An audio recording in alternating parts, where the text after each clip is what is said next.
बिस्मिल्लाहिर्रहमानिर्रहीम वबिही नस्तईन। अस्माए अफ़आल के बारे में हमारी बात चल रही थी। उनमें कुल 5 बातें थी: तारीफ़, तक़सीम, वजह बिना, अहकामात और तरकीब। उनमें से 2 बातें हम पढ़ चुके हैं, तारीफ़ और तक़सीम। आज हम वजह बिना, अहकामात और तरकीब को बयान करेंगे। लेकिन आज का दर्स वो पिछले दर्स पर मौकूफ़ होगा, यानी जिसने पीछे दर्स को नहीं देखा होगा वो आज के दर्स को बमुश्किल समझ पाएंगे। तो लिहाजा इन आज के दर्स को समझने के लिए पहले पिछले वीडियो जो हमने अपलोड की है उसको देख ले, और साथ साथ हमारे चैनल को भी सब्सक्राइब करें, बेल आइकन बटन दबाएं और वीडियोस को ज़्यादा से ज़्यादा शेयर करें ताकि सब इससे मुस्तफ़ीद हो। तो आ जाते हैं अपने दर्स की तरफ। सबसे पहली बात है वजह बिना अस्माए अफ़आल की। अस्माए अफ़आल ये इसलिए मबनी है कि इसमें शिबह इस्तेमाली पाया जाता है, और शिबह इस्तेमाली इस तरह है कि ये हरूफ के साथ आमिल बनने में मुशाबहत रखते हैं। यानी हरूफ जिस तरह सिर्फ आमिल बनते हैं, मामूल नहीं बनते, ये अस्माए अफ़आल भी सिर्फ आमिल बनते हैं, मामूल नहीं बनते। तो इस मुशाबहत की वजह से ये मबनी है। यानी अस्माए अफ़आल ये हरूफ के साथ मुशाबह है शिबह इस्तेमाली में, मुशाबहत इस्तेमाली में।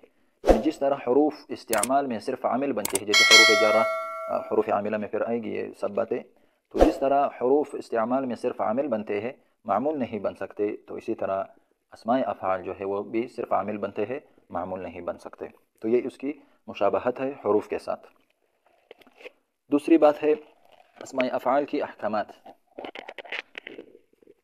अस्माए अफ़आल की तक़सीम हम पहले कर चुके हैं। उसकी 3 बेअतबार असलत और अदम असलत के 3 किस्मों को मुर्तजल, मनक़ूल और मादूल। तो ये अहकामात सब के लिए है, मुर्तजल हो चाहे मनक़ूल हो चाहे मादूल हो। सबसे पहला हुक्म यह है कि ये अस्माए अफ़आल सब के सब समाई और जामिद है। यानी जिस तरह ये अरब से मसमू हो, जिस तरह हमने अरब से सुना है, इसी हालत पर बरकरार रखना वाजिब है। यानी इसमें हम अल्फाज में तग़य्युर नहीं कर सकते कि किसी से कुछ हरूफ को हज़फ करे या किसी में ज़ायद करे, तो ये तग़य्युर हम नहीं कर सकते। जिस तरह हमने अरब से सुना है इसी हालत पर बाकी रखना ये वाजिब है। मगर उनमें से एक नवा है जो क़ियासी है, वो है बाब फ़आल, फ़आले। ये जो बाब फ़आले का है ये क़ियासी है, यानी उसके लिए एक कायदा और क़ानून है। बाब फ़आले के लिए ये जिस फ़िल के माना में आता हो तो उसके लिए 3 शराइत है। पहली शर्त यह है कि बाब सुलासी मुजर्रद का हो। दूसरी ये है कि वो फ़िल ताम हो। और तीसरी शर्त यह है कि फ़िल मुतसर्रिफ़ हो, गैर मुतसर्रिफ़। फ़आले ये वज़न ये क़ियासी है। अस्माए अफ़आल में से ये एक नवा जो है क़ियासी है, जो मादूल में से है। बाकी वो जो मुर्तजल और मनक़ूल है वो सब के सब समाई है।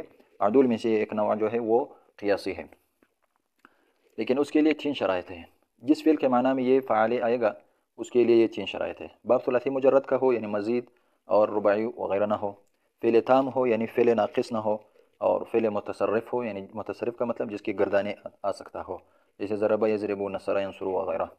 तो जैसे फ़आले, ज़राबे, जितनी भी इस तरह के हम इस वज़न पर ला सकते हैं, तो ये फ़िल अमर के माना में आएगा। ये इसमें फ़िल में से होगा, ये क़ियासी है। जैसे नसारे, तरा के, जितनी मिसालें भी आप बना सकते हैं, मगर इन 3 शराइत को मलहूज़ रखते हुए आप ये कर सकते हैं। तो इस 3 शराइत को मलहूज़ रखते हुए इस वज़न पर आप कुछ भी ला सकते हैं, मगर ये 3 शराइत इसमें मौजूद हो। जैसे ज़राबे बमाना इज़रिब, नसारे बमाना उनसुर, तराके बमाना उतरुक, हज़ारे बमाना इहदर, और क़ताले बमाना उक़्तुल। तो ये एक क़ियासी है, बाकी सब के सब वो समाई है। ये एक हुक्म हुआ। दूसरा हुक्म है कि अस्माए अफ़आल सब के सब मबनी है, मुअरब नहीं है। बाज़ मबनी बर फ़तहा है, जैसे शत्ताना, हैहाता, ये मबनी बर फ़तहा है। और बाज़ मबनी अलल कसर है, यानी मबनी बर कसरा है, जैसे ये कताबे, बमाना उक्तुब, क़ताले बमाना उक्तुल, ये जो अभी हमने क़ियासी नहव पढ़ा। इसी तरह बाज़ जो है वो मबनी अला ज़म है, यानी मबनी बर ज़म्मा है, जैसे हो, ये भी एक लुग़त है, बमाना अतवज्जुह के, बमाना अतवज्जुह के आते हैं, ये मबनी बर ज़म्मा है। और बाज़ जो है वो मबनी बर सुकून है, जैसे मह, सह वग़ैरह। तो अस्माए अफ़आल सब के सब मबनी है, उनमें से कोई मअरब नहीं है। फिर बाज़ मबनी बर फ़तहा है, बाज़ मबनी बर कसरा, बाज़ मबनी बर ज़म्मा, बाज़ मबनी अला सुकून है। तीसरा हुक्म यह है कि अस्माए अफ़आल ये अमल में फ़ेल जैसा है, यानी जिस तरह फ़ेल फ़ाइल को रफ़ा देता है और मफ़ूल को नस्ब देता है, इसी तरह इसमें फ़ेल भी फ़ाइल को रफ़ा और मफ़ूल को नस्ब देता है। जिस तरह फ़ेल मुतअद्दी आ सकता है और लाज़मी आ सकता है, तो इसी तरह इसमें फ़ेल जो है वो भी मुतअद्दी और लाज़मी दोनों आ सकता है। जैसे रुवैदा, बल, ये सब, और या दराके, हज़ारे, ये सब मुतअद्दी है, क्योंकि जिस माना में ये आता है वो ख़ुद मुतअद्दी है। और हैहाता, उफ़, सह वग़ैरह, ये सब के सब लाज़मी है। यानी मुतअद्दी और लाज़मी का पहचान जिस फ़िल के माना में वो अता हो, उस फ़िल को हम देखेंगे। अगर वो मुतअद्दी हो तो ये भी मुतअद्दी होगा, अगर वो लाज़मी हो तो ये भी लाज़मी होगा। इसी तरह जिस तरह फ़िल का फ़ाइल इसमें ज़ाहिर और इसमें ज़मीर दोनों आ सकता है, इसी तरह इसमें फ़िल का फ़ाइल भी ज़ाहिर और ज़मीर दोनों आ सकता है। फिर जिस तरह ज़मीर में ज़मीर मुस्ततिर जवाज़न और वजूबन, फ़िल में कभी ज़मीर जवाज़न होता है, ज़मीर मुस्ततिर जवाज़न, और कभी कभी ज़मीर मुस्ततिर जो है वो वजूबन होता है, वाजिब होता है इसके अंदर, यानी वो इसमें ज़ाहिर को रफ़ा नहीं देता। जैसे मसलन हैहाता यौमुल ईद, तो ये इसमें ज़ाहिर जो है ये गालिबन फ़िल माज़ी के साथ ख़ास है, इनका फ़ाइल जो है वो हमेशा इसमें ज़ाहिर आएगा। फिर ज़मीर जो है वो जवाज़न और वजूबन दोनों फ़िल मुज़ारे और फ़िल अमर, फ़िल मुज़ारे में जवाज़न और वजूबन है, और फ़िल अमर में सिर्फ़ और सिर्फ वजूबन है। जैसे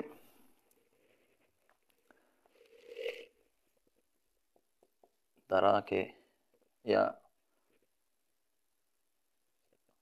आहु बमाना अतवज्जउ या अतज़ज्जरु, अतवज्जउ में अन ज़मीर है, अगर शर्त यह है कि ज़मीर फ़िल के मुनासिब हो, यानी ये फ़िल मुतकल्लिम है तो ज़मीर भी मुतकल्लिम का होगा, अगर फ़िल मुखातब हो तो ज़मीर भी मुखातब होगा।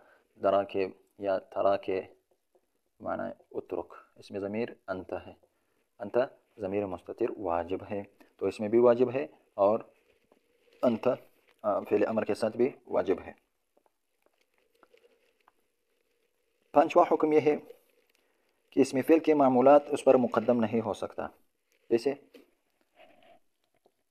अलैका बिलहक़, यहाँ अलैका बमाना तमस्सक, अलैका ये तमस्सक के माना में भी आएगा, जैसे इल्ज़ाम के माना में आएगा, तो इसी तरह तमस्सक के माना में भी आएगा, यानी तमस्सक बिलहक़। तो यहाँ ये हम नहीं कह सकते बिलहक़ अलैका, यानी इसका मामूल जो है फ़िल का मामूल फ़िल पर मुक़द्दम हो सकता है, लेकिन इसमें फ़िल का मामूल इसमें फ़िल पर मुक़द्दम नहीं हो सकता।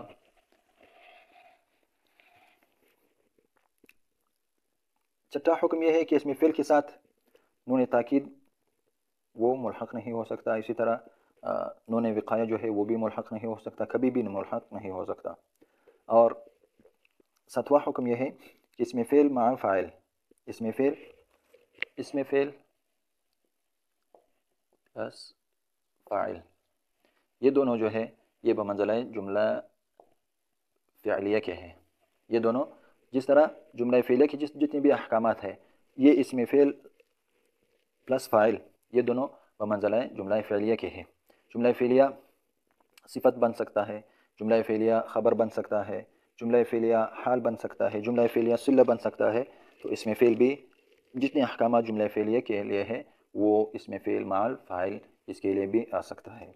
तो ये ترکیب میں بمنزلہ جملہ فعلیہ کے ہے. ماقبل کو دیکھیں گے کہ ماقبل کے لیے صفت بنے گا، حال بنے گا، صلہ بنے گا. جس طرح جملہ فعلیہ بن سکتا ہے تو اسی طرح اسم فعل مع الفاعل یہ دونوں بھی بن سکتا ہے.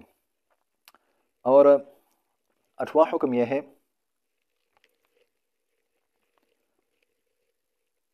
کہ اسم فعل اس پر کبھی تنوین آتا ہے اور کبھی تنوین نہیں آتا، اور کبھی ایسے اسماء افعال ہے کہ اس پر تنوین بھی آ سکتا ہے اور بغیر تنوین کی بھی آ سکتا ہے. یعنی 3 حالتیں ہیں اس سے. ان پر تنوین ہوگی یا تنوین نہ ہوگی، یا کبھی تنوین ہوگی یا نہیں. پہلی حالت اگر ان پر تنوین ہو تو وہ نکرہ ہوں گے، جیسے واہن، ویہن. تو جس پر تنوین آ جائے گا یہ نکرہ ہوگا.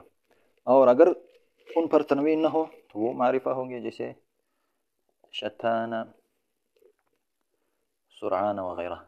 شتان، سرعان وغیرہ. تو جس پر تنوین آ جائے وہ نکرہ، جس پر نہ آ جائے وہ معرفہ. تیسری حالت یہ ہے کہ بعض اسماء افعال ایسے ہے کہ کبھی ان پر تنوین آتی ہے اور کبھی نہیں. اگر ان پر تنوین ہو تو نکرہ ہوں گے، جیسے صحین.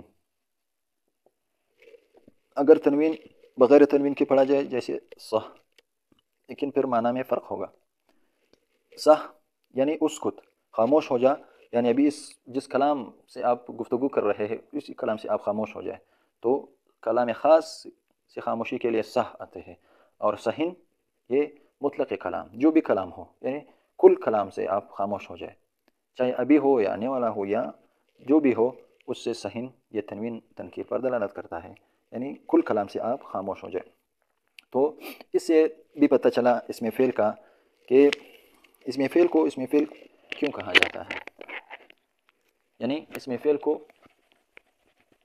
اسم فعل کیوں کہا جاتا ہے. جیسے اسم فعل کو اسم فعل کیونکہ اس پر فعل کے احکامات بھی جاری ہوتے ہیں اور اسم کے احکامات بھی جاری ہوتے ہیں. مثلا اسم کے احکامات معرفہ، نکرہ، تنوین، تنکیر.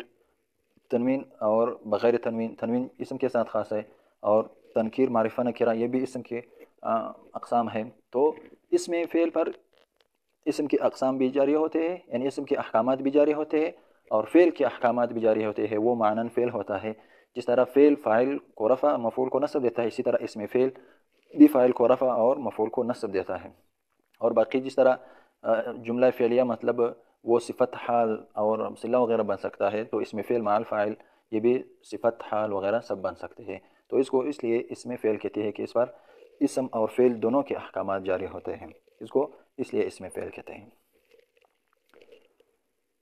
اور آخری 5ویں بات جو ہے ترکیب اسماء افعال. اسماء افعال کو دیکھیں گے کہ بمعنی فعل ماضی ہوگا یا بمعنی فعل امر. اگر بمعنی فعل ماضی ہو تو ما بعد والا اسم کے لیے فاعل بنے گا، جیسے ہیہات یوم العید. اگر بمعنی فعل امر ہو تو ما بعد والا اسم اس کے لیے مفعول بھی بنے گا، جیسے روید زیدن، ہیہات یوم العید، روید زیدن. اس میں فعل کو دیکھیں گے کہ یہ بمعنی فعل ماضی ہے یا فعل امر. اگر بمعنی فعل ماضی ہے تو ما بعد والا اسم ان کے لیے فاعل بنے گا. بعد یوم العید، ہیہات بمعنی بعد یوم العید. اگر وہ بمعنی فعل امر ہے تو ما بعد والا اسم اس کے لیے مفعول بھی بنے گا، جیسے امہل زیدن. اس میں انت ضمیر فاعل ہے اور زیدن اس کے لیے مفعول بھی ہے. بطور فائدہ اس میں فعل ہمیشہ واحد لایا جائے گا، چاہے فاعل واحد ہو یا تثنیہ ہو یا جمع ہو، جیسے ہیہات یوم العید، ہیہات ایام العید وغیرہ. اور دوسرا فائدہ فعال کا وزن جو ہے وہ جس طرح ہم نے پڑھا تھا قیاسی، وہ 4 قسم پر ہے. 4 قسم پر ہے. بمعنی امر،